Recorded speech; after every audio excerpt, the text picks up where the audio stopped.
In this video, I'll show you how to create a rope in Blender using screw, array, and curve.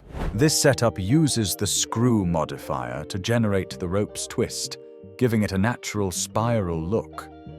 An array modifier is used to control the overall length, while a curve lets the rope follow any path smoothly.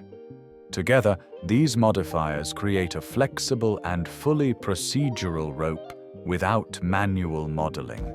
This method is commonly used in environment assets like ships, bridges, hanging cables, fences, and props. It's especially useful when the rope needs to bend, hang, or wrap around objects.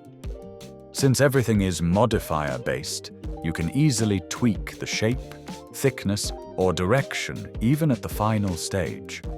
Flexible and non-destructive way to create ropes in Blender. Follow for more Blender quick use cases.